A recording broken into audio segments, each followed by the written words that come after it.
लरजता प्रेम मेरा देश के लिए है, धड़कता दिल ये मेरा देश के लिए।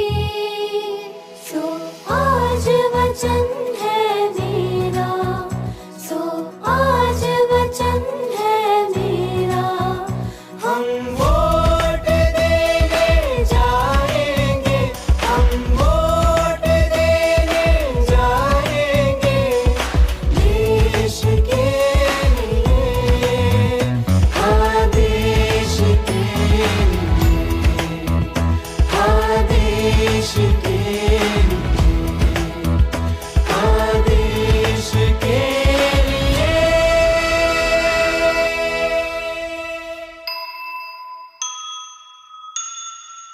है लरजता प्रेम मेरा देश के लिए,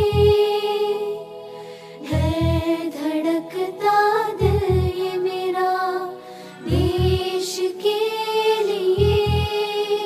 सो आज वचन है मेरा, सो आज वचन है मेरा, हम वोट देने जाएंगे, हम वोट देने जाएंगे देश के लिए, हाँ देश के लिए, हाँ देश के लिए, हाँ देश के लिए।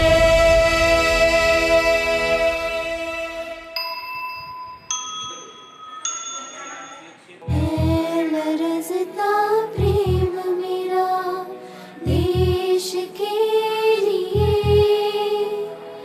है धड़कता दिल ये मेरा देश के लिए। सो आज वचन है मेरा, सो आज वचन है मेरा, हम वोट देने जाएंगे, हम वोट देने जाएंगे देश के। મારું નામ વસરાજ મનોજભાઈ છે. હું ધોરણ 8 માં અભ્યાસ કરું છું. આજે અમારી શાળાની અંદર બાળ સંસદની ચૂંટણીનું આયોજન કરવામાં આવેલ હતું, જેની અંદર 6 થી 8 ના વિદ્યાર્થીઓએ ભાગ લીધેલ હતો. 6 થી 8 ના અમુક વિદ્યાર્થીઓએ તેમાં મતદારી પણ નોંધાવી હતી. અમે સૌએ મતદાન પણ કર્યું હતું. અમને યોગ્ય લાગે, અમારી શાળા માટે યોગ્ય લાગે તેને અમે મત આપ્યો હતો. હવે અમે પરિણામને રાહે છીએ. આજરોજ અમારી શાળામાં બાળ સંસદની ચૂંટણી હોવાથી એમાં કેટલાક બાળકોએ ભાગ લીધેલ છે અને એમાંથી અમે પણ ભાગ લીધેલ છે. 6 થી 8 ના વિદ્યાર્થીઓએ એમાં વોટિંગ પણ કર્યું છે અને અમે પણ કર્યું છે. હવે અત્યારે રિઝલ્ટ આવવાની તૈયારીમાં છે અને અમે એની આતુરતાથી રાહ જોઈએ છીએ. આજરોજ અમારી કોરવડ પ્રાથમિક શાળામાં ચૂંટણીનું આયોજન કરવામાં આવ્યું હતું, જેમાં ધોરણ 6 થી 8ના કુમાર અને કન્યાએ ભાગ લીધો હતો. એમાં કુલ 6 પ્રકારના હોદ્દાઓ નક્કી કરવામાં આવ્યા હતા. આ ઇલેક્શન અમે બાળકોને મોબાઈલની જે ઇલેક્શન એપ છે આ મુજબ વારાફરતી વોટિંગ કરાવ્યું હતું. ખૂબ જ પ્રામાણિકતાથી અને ઈમાનદારીથી બાળકોએ લાઇનમાં ક્રમબદ્ધ આવીને વોટિંગ કર્યું છે અને તે વોટિંગ થઈ ગયા પછી દરેકે દરેક બાળકને તેમના ચિહ્ન સ્વરૂપે તેમની આંગળી પર નિશાન પણ આપવામાં આવ્યું છે. ખૂબ જ પારદર્શક પ્રવૃત્તિ, ખૂબ જ આનંદદાયી પ્રવૃત્તિ. ધન્યવાદ. આજરોજ અમારી કોરવડ પ્રાથમિક શાળામાં મતદાન કેવી રીતે કરી શકાય એ માટે બાળકોને બાળ સંસદની રચના કરવામાં આવી. કેવી રીતે ઇલેક્ટ્રોનિક ઈવીએમ દ્વારા બાળકો મત આપી શકે અને અત્યારથી જ એમને ખબર પડે એ રીતે વ્યવસ્થિત મોબાઈલની એપ દ્વારા ઈવીએમ દ્વારા બાળકોએ મત આપી, પોતાનો કિંમતી મત આપી અને મતદાન કર્યું. નમસ્કાર.